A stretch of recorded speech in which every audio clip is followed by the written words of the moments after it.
नमस्कार विद्यार्थी मित्रांनो, दीप अकॅडमीमध्ये आपल्या सर्वांचे स्वागत आहे. आपल्या चॅनलवरील नवनवीन व्हिडिओज बघण्यासाठी चॅनलला सबस्क्राईब करा. आज आपल्याला सामान्य विज्ञानाचा दुसरा धडा बघायचा आहे. सजीव सृष्टी. Today we have to see in the second topic of general science standard 6, the living world. List the things seen in the picture, say whether they are living or non-living things. खालील जी आकृती दिलेली आहे त्याच्यामध्ये आपल्याला बघायचं आहे आणि ठरवायचं आहे की त्याच्यामध्ये सजीव आणि निर्जीव गोष्टी कोणत्या आहेत आणि आपल्याला त्याची एक यादी करायची आहे.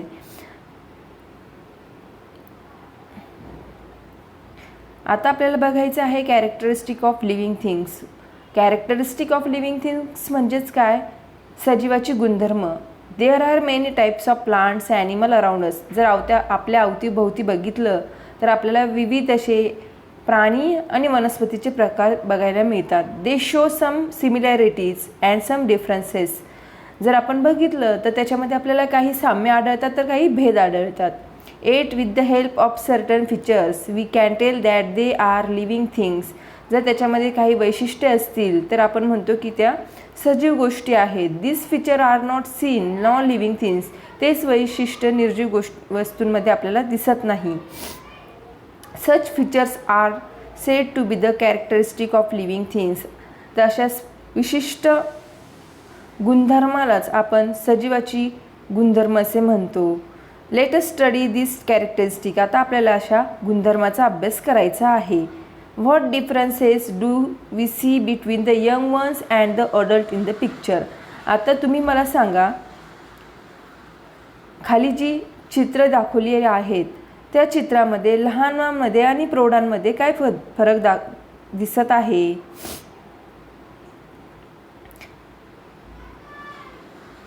आता आपल्याला बघायचं आहे ग्रोथ. ग्रोथ म्हणजेच काय? वाढ. A baby grow ups become an older person, woman or man. जर आपण एखादं बाळ बघितलं त्याची वाढ होत असताना त्याची वाढ काही दिवसांमध्ये एका प्रौढ अशा व्यक्तीमध्ये किंवा स्त्रीमध्ये होत असते. During the period of growth. आणि त्याला ह्या वाढीसाठी काही कालावधीची आवश्यकता असते. The baby gains in height, weight and strength. आणि त्याचप्रमाणे जशी जशी बाळाची वाढ होत जाते, जसं जसं तो मोठा होत जातो तसंच बाळाची उंचीही वाढते, त्याची वजन वाढते आणि त्याची ताकदही वाढते. In the same manners. अशाच पद्धतीने all animal grow into adults in a certain periods. सगळे जे सजीव आहेत ते अशाच पद्धतीने त्यांची वाढ होत असते आणि त्याला काही विशिष्ट असा कालावधी लागत असतो. जनरली सामान्यतः human require 80 to 21 years for this growth. जर मनुष्याकडे बघितलं तर आपल्याला त्याच्या वाढीसाठी लागणारा जो कालावधी असतो तो 18 ते 21 वर्ष असतो. Find out how long it takes for a young ones of hens, cows and dogs to grow into a adults. तुम्हाला ते एक काम करायचं आहे. कोंबडी, गाय आणि डॉगला वाढीसाठी किती कालावधी लागतो हे शोधायचं आहे. आता आपल्याला एक प्रयोग करायचा आहे. इथे दाखवलेला आहे बघा आकृतीमध्ये. बघा तुम्ही आकृतीमध्ये तुम्हाला काय दिसतंय? आकृतीमध्ये तुम्हाला इथे तुम्हाला ही आकृती दिसते. ह्या आकृतीमध्ये तुम्हाला काय दिसतंय? ह्या आकृतीमध्ये तुम्हाला दिसतंय की एक कुंडी आहे. कुंडीमध्ये एक रोप लावलेला आहे आणि त्याच्या टोकाशी एक दोरा बांधलेला आहे. आणि त्याच पद्धतीने जर आपण दुसरी आकृती बघितली, त्याच्या शेजारी जी आकृती दिली आहे त्या आकृतीमध्ये तुम्हाला काय दिसतंय बघा बरं. ह्या आकृतीमध्ये ही जी आकृती आहे ह्या आकृतीमध्ये तुम्हाला काय दिसतंय? ह्या आकृतीमध्ये तुम्हाला दिसतंय की झाड थोड्या प्रमाणात वाढलं आहे आणि त्याचा जो दोरा आहे जो आपण त्याच्या टोकाला बांधला होता तो ढिल्ला पडला आहे. ठीक आहे. तर आपल्याला आता ह्या आकृतीवरून काय सांगायचं आहे हे तुमच्या लक्षात तर आलंच असेल. तर आपल्याला आकृतीवरून असं सांगायचं आहे. Tie a thread to tip of a potted sapling. Keep the thread stretch and tie it to a peg or nail above the plant. What do you observe after 10 to 15 days. मी तुम्हाला सांगितल्याप्रमाणे आपल्याला एक कुंडी घ्यायची. कुंडीमध्ये एक रोप घ्यायचे. रोपाच्या टोकाशी एक दोरा बांधायचा आहे आणि तो दोरा एखाद्या खिळ्याला किंवा कशाला तरी आपल्याला असं बांधायचं की तो टाईट राहिला पाहिजे, त्याच्यामध्ये एक ताठरपणा राहिला पाहिजे. आणि बघायचं आहे 15 दिवसांनी त्या रोपामध्ये आपल्याला काही चेंजेस दिसत आहेत. What tell us that the plant has growth taller. मग तुम्ही मला सांगा की ते झाड वाढतंय का? इन ऑल प्लांट्स, जर आपण सगळ्या झाडांमध्ये बघितलं, it is mainly the width and height of the stem that grows. जेव्हा झाड वाढतं तेव्हा झाड सरळच वाढतं का फक्त त्याची पानाचीच वाढ होते? नाही, असं होत नाही.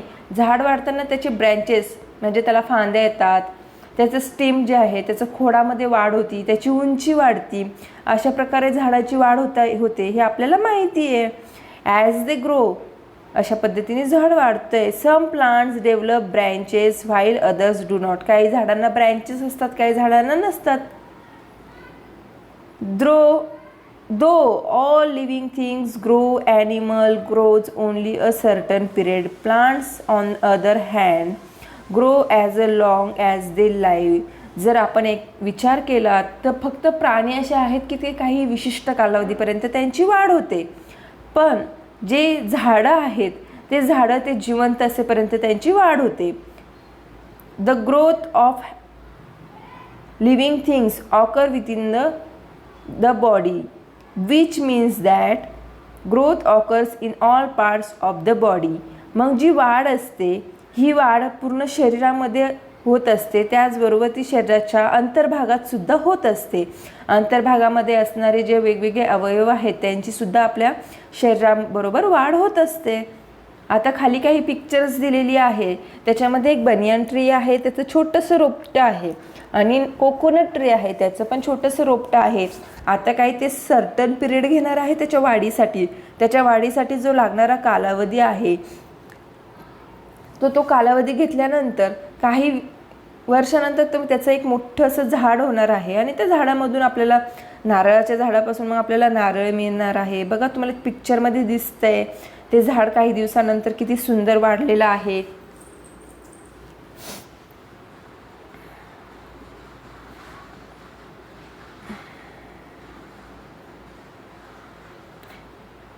आता आपल्याला बघायचं आहे food is necessary for a growth. अन्नाची वाढीसाठी लागणारी आवश्यकता. आता इथे सुद्धा डायग्राम दिलेली आहे. पहिले मी तुम्हाला एक्सप्लेनेशन देते आणि त्यानंतर तुम्हाला डायग्राम त्याचे एक्सप्लेनेशन देते. Plant makes there own food in a sunlight. आपल्याला माहिती आहे की झाडं त्याचे स्वतःचे अन्न स्वतः तयार करतात, पण त्याला कशाची आवश्यकता असते? सूर्यप्रकाशाची. Plants produce food from water, nutrients in the soil and the carbon dioxide present in the air. आता जेव्हा झाडं स्वतःचे अन्न स्वतः तयार करतात तर ते कसे तयार करतायत? त्यांना अन्न तयार करण्यासाठी कशाची आवश्यकता असते? त्यांना अन्न तयार करण्यासाठी पाण्याची आवश्यकता असते, त्याचबरोबर जमिनीमधली जी पोषक तत्वे असतात त्याची आवश्यकता असते, आणि कार्बन डायऑक्साईडसुद्धा लागतो. आणि हा कार्बन डायऑक्साईड कुठून मिळतो माहिती आहे का? हा कार्बन डायऑक्साईड त्यांना हवेमधून मिळतोय, ते हवेमधून शोषून घेत आहेत. The process takes place in the leaves on plants. आणि ही जी प्रोसेस आहे, ही जी प्रक्रिया आहे, ही कुठे चालू असते माहिती आहे का? ही प्रक्रिया झाडांच्या पानामध्ये चालू असते. It is a brought about in the presence of sunlight. आणि ही प्रक्रिया झाडांच्या पानामध्ये सूर्यप्रकाशाच्या मदतीने चालू असते. आणि त्या पानांमध्ये काय असतं? With the help of chlorophyll in the leaves. त्या पानामध्ये अवेलेबल जे क्लोरोफिल असतं त्याच्या मदतीने काय होते की ते झाड, ते पान अन्न तयार करते सूर्यप्रकाशाच्या मदतीने. This process of food production is called a photosynthesis. म्हणजेच अन्न निर्मितीच्या ह्या प्रक्रियेला आपण काय म्हणतोय? फोटोसिंथेसिस. फोटोसिंथेसिस म्हणजेच काय? प्रकाश संश्लेषण. During this process plant gives out oxygen. जेव्हा ही प्रक्रिया चालू असते अन्न निर्मितीची, त्या अन्न निर्मितीच्या प्रोसेसमध्ये झाड काय करते? आपल्याला ऑक्सिजन देतं आहे. Plants appear mainly green in colour due to the chlorophyll in them. झाडांच्या पानामध्ये क्लोरोफिल जे ग्रीन रंगाचं असतं ते काय असतं? क्लोरोफिल असतं. समजलंय तुम्हाला? ठीक आहे. आता आपण बघूयात ही डायग्राम. ह्या डायग्राममध्ये बघा काय दाखवलेलं आहे. ह्या डायग्राममध्ये इथे ऑक्सिजन दाखवलं आहे. ऑक्सिजन काय हवेमध्ये ते सोडतं आहे. जेव्हा अन्न निर्मितीची प्रक्रिया चालू असते तेव्हा झाड काय करतं आहे, झाडाची पानं ऑक्सिजन हवेमध्ये सोडते आणि हे जे कार्बन डायऑक्साईड आहे अन्न निर्मितीच्या प्रक्रियेच्या वेळेस झाडाची पानं कार्बन डायऑक्साईड शोषून घेत आहेत. परत अन्न निर्मितीसाठी आवश्यक असणारा सूर्यप्रकाश ते ह्या झाडांच्या पानावर पडतोय. ओके. आणि ही जी रूट्स आहेत इथे तुम्हाला दिसत आहेत रूट्स, ही रूट्स काय करतायत, जमिनीतली ती आवश्यक अशी पोषक तत्वे जी असतात ती शोषून घेत आहेत. कळालं मग तुम्हाला अन्न निर्मितीची प्रक्रिया कशी होते ते. ठीक आहे. चला आता नेक्स्ट बघूया आपण. नेक्स्ट काय आहे की animal however do not have a chlorophyll. आपल्याला माहिती आहे की प्राण्यांमध्ये क्लोरोफिल असतं का, नाही.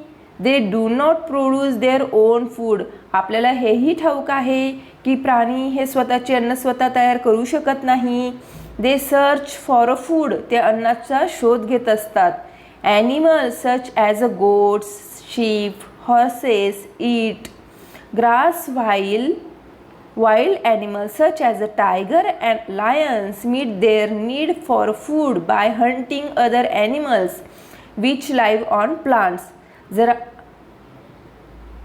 म्हणजेच काय, जे जंगली प्राणी असतात, सिंह, वाघ, हे काय करतायत, जे गवत खाणारे जे प्राणी असतात त्यांची ते शिकार करतात आणि शिकार करून ते त्यांचं पोट भरतात. कळालं एवढं तुम्हाला. म्हणजेच आपल्याला काय कळतं आहे, आपण जर food is necessary for growth जर बघितलं, म्हणजेच काय, वाढीसाठी आपल्याला अन्नाची गरज असते. हे आपल्याला कळून समजलंय. आता इथे काय दिलं आहे, the intake of food and resultant growth is an important characteristic of living things. म्हणजे सजीवाचं प्रमुख लक्षण कोणतं आहे, अन्न ग्रहण करणे आणि ग्रहण केलेल्या अन्न खाऊन जी वाढ होतीये सजीवाची, ते सजीवाचं मुख्य असं लक्षण आहे. कळालं तुम्हाला. ठीक आहे. आता आपण समोर बघूया रेस्पिरेशन. रेस्पिरेशन कशाला म्हणतोय आपण, रेस्पिरेशन म्हणजे श्वसन. आता इथे काय सांगितलंय आपल्याला, hold your hand in a front of your nose or keep your hand on your chest, what do you feel. जर तुम्ही तुमचा हात तुमच्या नाकाच्या समोर पकडला तर तुम्हाला काय जाणवतंय, किंवा तुम्ही तुमचा हात तुमच्या छातीवर ठेवलाय तर तुम्हाला काय वाटतंय, तुम्हाला काय फील होतंय. जर आपण आपल्या नाकासमोर हात ठेवला तर तुम्हाला काय जाणवतंय की आपल्याला काहीतरी श्वास घेतोय सोडतोय असं काहीतरी जाणवतं, आणि छातीवर हात ठेवला आपल्याला कळतंय की आपण श्वास घेतोय सोडतोय. नेक्स्ट काय आहे, if you observe sleeping dog. तुम्ही झोपलेला कुत्रा बघितलाय का, what the movement of its belly do we see. मग त्याच्या पोटामध्ये काय मुवमेंट दिसते, काय हालचाल दिसते, कोणी बघितलंय का. Living things need oxygen in order to live. जर आपण बघितलं सजीवाला जगण्यासाठी सगळ्यात महत्त्वाचं काय आहे, ऑक्सिजन आहे.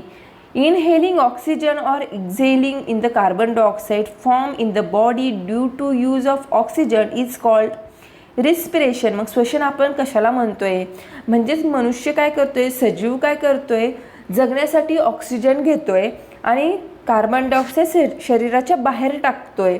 ह्याच प्रोसेसला काय म्हटलेलं आहे, रेस्पिरेशन म्हणजे श्वसन असं म्हटलं आहे. Animal such as a fish. आता जर आपण प्राणी घेतले, प्राण्यामध्ये आपण मासा घेतलाय, स्नेक्स, साप, माऊस, उंदीर असे जर आपण प्राणी घेतले, have specific organ for a respiration. यांना विशिष्ट असे अवयव असतात, ते काय करतायत, रेस्पिरेशन करतायत, श्वसन करतायत. On the other hand plants respire by the means of microscopic pores on their stems and leaves. मग आता जी झाडं आहेत ते त्यांचं श्वसन कसं करतायत, झाडं त्याचं श्वसन जे सूक्ष्म अवयव असतात, सूक्ष्म छिद्र असतात त्यांच्या झाडांवर, त्याच्याद्वारे किंवा स्टीम जे असतं खोड त्याच्या थ्रू ते त्यांचं श्वसन करतायत. ओके, मग तुम्हाला रेस्पिरेशनवरून काय कळतंय मला सांगा. रेस्पिरेशनवरून आपल्याला असं कळतंय, respiration is a characteristic of living things, म्हणजे श्वसन हे सजीवाचं मुख्य असं लक्षण आहे. ठीक आहे.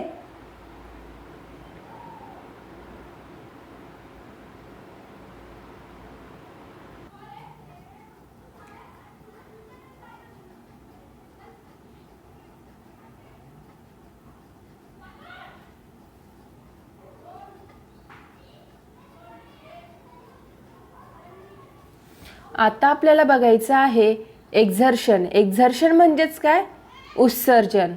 आता काय उत्सर्जन म्हणजे नेमकं काय. Waste substances are form during the many processes that takes place in the bodies of animal. प्राण्यांच्या शरीरात होणाऱ्या अनेक क्रियांमधून निरुपयोगी म्हणजे ज्यांचा आपल्या शरीराला काहीही असा उपयोग होत नाही, टाकाऊ पदार्थ तयार होतात, त्यांनाच आपण काय म्हणतोय, उत्सर्जन असं म्हणतोय. There are called excreta and the process of eliminating them from the body is called a excretion. म्हणजेच त्याला आपण उत्सर्जन असं म्हणतोय. Animal have a specific organ for a excretion. जर प्राण्यांमध्ये आपण बघितलं की त्यांच्यामध्ये एक विशिष्ट असे अवयव असतात उत्सर्जनासाठी. Plants to excrete. आता जे झाडं असतात ते पण काय करतात, उत्सर्जन करतात. मग ते उत्सर्जन कसे करत असतील बरं. For example some plant shed leaves in a specific season. आता आपल्याला माहिती आहे की काही झाडं काय करतायत की त्यांची पानं अचानक गळून पडतात. आपल्याला प्रश्न पडतोय की ह्या झाडाची पानं कसं काय गळाली असतील. आपण सगळ्यांना मोठ्यांना विचारतो, अरे ह्या झाडाची पानं सगळी गळून पडली आहे, ह्या पानाला फक्त काड्याच दिसतात, आपल्याला फक्त फांद्याच दिसतात, असं का होतंय. मग याचाच अर्थ काय आहे सांगू का तुम्हाला. म्हणजेच ते झाड जे आहे ना ते उत्सर्जन करत आहे. त्याची जी पानं आहेत त्या पाण्यामधून अनावश्यक जे पदार्थ आहे ते खाली गळून पडत आहेत. ठीक आहे, कळालं म्हणजे तुम्हाला झाडं कशा प्रकारे उत्सर्जन करतात. Waste substances stored in the leaves of plants are shed along with the leaves. मी आत्ताच सांगितलं ना तुम्हाला, जे पानं असतात त्या पानामध्ये वेस्ट मटेरियल स्टोअर केलेलं असतं आणि काही कालांतराने ते पानं त्यांची झाडं आहेत ते झाडं त्यांची पानं गळवून देतं आणि परत नव्याने नवी पालवी फुटून नवीन पानं येतात.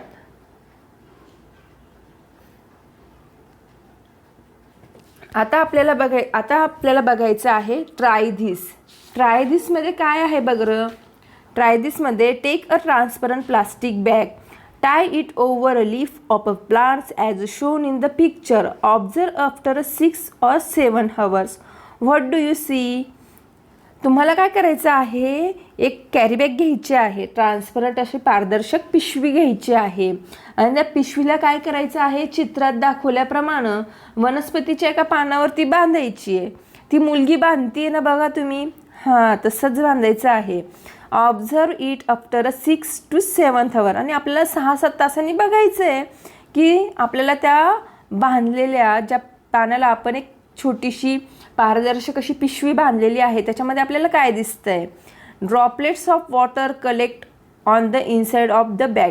मग आपल्याला दिसतं असं आहे की जी कॅरीबॅग जी आपण बांधली होती ना त्या पानाच्या भोवताली, तर त्या पानाच्या भोवताली त्या पिशवीला आपल्याला पाण्याची थेंबं दिसत आहेत. इट मीन्स दॅट म्हणजेच काय, plants excrete water in the form of paper. म्हणजेच वनस्पती बाष्पाच्या रूपात पाण्याचं उत्सर्जन करताना आपल्याला दिसतं आहे. आता ह्या एक्झर्शनवरून आपल्याला काय लक्षात येते सांगू का तुम्हाला. Exertion is a characteristic of living things. उत्सर्जन ही सजीवाचं प्रमुख लक्षण आहे. ठीक आहे, इथे तुम्हाला 2.9 दिसतंय. 2.9च्या जी डायग्राम आहे त्याच्यामध्ये दाखवलं आहे बघा, excretion on leaves of a plants. म्हणजेच काय, वनस्पतीच्या पानावरील उत्सर्ग. आता तुम्हाला इथे ऑब्झर्व अँड डिस्कस करायचं आहे. आता तुम्हाला निरीक्षण करून चर्चा करायची आहे. मग आता चर्चा काय करायची, तर इथं मिमोसा डायग्राममध्ये दाखवलं आहे आणि इथं पॉटेड प्लांट पण दाखवलं आहे. खाली काय सांगितलं आहे, रिस्पॉन्सिव्हनेस अँड मुवमेंट म्हणजेच काय, चेतना क्षमता आणि हालचाल. म्हणजे चेतना क्षमता आणि हालचालीवरील आपल्याला प्रश्न विचारलेला आहे आणि त्याच्यावर चर्चा करायची आहे. Have you experience this? तुम्हाला कधी अनुभव आला आहे का?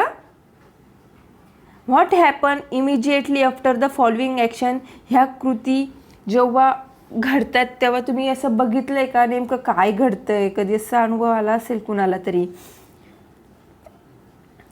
पहिलं काय आहे, first, light flash suddenly in to your eyes. तुमच्या डोळ्यावर अचानकपणे प्रकाश पडलाय. मग तुम्ही काय करताय? कधी जाणीव झाली का तुम्हाला तुमच्या डोळ्यावर अचानक प्रकाश पडला की तुम्ही पटकन डोळे बंद करतात? सेकंड काय आहे, suddenly you felt a pin prick. अचानक तुमच्या हाताला कोणीतरी चिमटा काढलाय किंवा टाचणी टोचली आहे. तुम्ही पटकन म्हणता आई ग. जाणवलंय का कुणाला असं? हो, जाणवलंय. आता थर्ड काय आहे, the leaves of mimosa plants were touch. जेव्हा तुम्ही लाजाळूच्या पानाला टच करताय तेव्हा लाजाळूचं झाड काय करतंय, पटकन त्याची पानं अशी बंद होत आहेत. हे पण जाणवलं असेल कोणाला तरी, कुणाची तर असेल ना जर लाजाळूचं झाड किंवा अवतीभोवती तुम्हाला दिसलं असेल, तुम्ही करून बघा परत एकदा. Fourth, at a sunset lamps on a street or courtyard are lit and insect gather around the lamps. दिवस मावळल्यावर अंगणातील किंवा रस्त्यावर जे विजेचे खांब असतात, त्या विजेच्या खांबावर जे दिवे असतात ना, लाईट्स, त्याच्या भोवती तुम्ही असे छोटे छोटे छोटे छोटे बारीक बारीक किडे असतात ते जमा झालेले बघितलेत का? त्याच्या भोवताली खूप सारे किडे जमा होतात. आता आपल्याला बघायचं आहे responsiveness to stimuli and movement. म्हणजेच काय, चेतना क्षमता व हालचाल. Living things act in various ways when responding to a stimulus. चेतनेला प्रतिसाद देताना सजीवांमध्ये विविध क्रिया होतात. If you suddenly enter the cow shed the cows and buffaloes stand up. जेव्हा एखाद्या वेळेस जर तुम्ही गोठ्यामध्ये, गाईच्या गोठ्यामध्ये अचानकपणे एंट्री केली आहे आणि एंट्री केल्यानंतर तुम्हाला काही जाणवतं का असं? गाय पटकन उभा राहते आणि म्हैस असेल ती पण पटकन उभा राहते. Begin to move one or two may even start to moving. These are all movements. ते काय करतायत, एकदम उभा तर राहताच आहे किंवा इकडून तिकडं फिरणे किंवा एखादी गाय काय करतीये, ती हांबरतीये. त्यांच्या ह्या सगळ्या काय आहेत, हालचाली आहेत. अ creeper planted in the courtyard leans towards a support. A potted plant placed in a windows grows towards sunlight. It means that plants to show movement, living things move of their own accord. अंगणात लावलेली वेलसुद्धा काय करतीये, तिला जो आधार आहे, support आहे, तर सपोर्टच्या दिशेने ती वाढतीये आणि वाढत असताना आपल्याला असं जाणवतंय, जर आपण एखादी कुंडी खिडकीच्या दिशेने ठेवली आहे, खिडकीत ठेवलेली जी कुंडी आहे ती तर ते जी वेल वाढतोय, तो वेल कसा वाढतोय, सूर्यप्रकाशाच्या दिशेने वाढतोय. तो वेल वाढताना आपल्याला सूर्यप्रकाशाच्या दिशेने असा झुकलेला दिसतोय.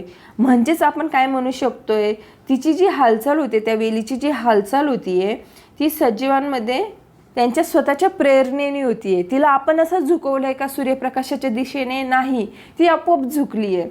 म्हणजेच आपल्याला असं म्हणता येईल की सजीवांमध्ये जी हालचाल होती ती त्यांच्या स्वयंप्रेरणेने होतीये. ते आपण तिला म्हणत नाहीये किंवा आपण तिला असं झुकवत नाहीये, ती आपोआप सूर्यप्रकाशाच्या दिशेने झुकतीये.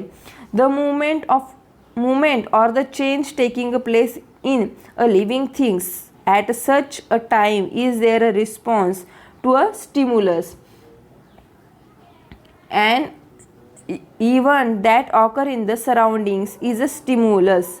The ability of living things to respond to stimulus is called responsiveness to stimuli. म्हणजेच काय, सभोवताली घडलेली घटना म्हणजे चेतना व त्यामुळे सजीवांनी केलेली हालचाल म्हणजेच प्रतिसाद. चेतनेला प्रतिसाद देण्याच्या क्षमतेलाच आपण काय म्हणतोय, चेतना क्षमता म्हणतोय. चेतना क्षमता पण हे सजीवाचं असं मुख्य लक्षण आहे. ठीक आहे. म्हणजेच responsiveness to stimuli is a characteristic of living things. Okay. आता आपल्याला नेक्स्ट बघायचं आहे कॅन यू टेलमध्ये काय विचारलं आपल्याला, what do we learn from this picture. हे जे पिक्चर्स दाखवलं आहे याच्यावरून आपण काय शिकतोय, आपल्याला काय समजतंय, काय लक्षात येतंय. आता इथे बघा बरं, चित्रामध्ये आपल्याला काय दिसतंय, एक पक्षी आहे, त्याच्याजवळ अंडे आहेत, तो तिथे बसलेला आहे. A bird and it's legs, त्या पक्षी आणि पक्ष्याचे अंडे.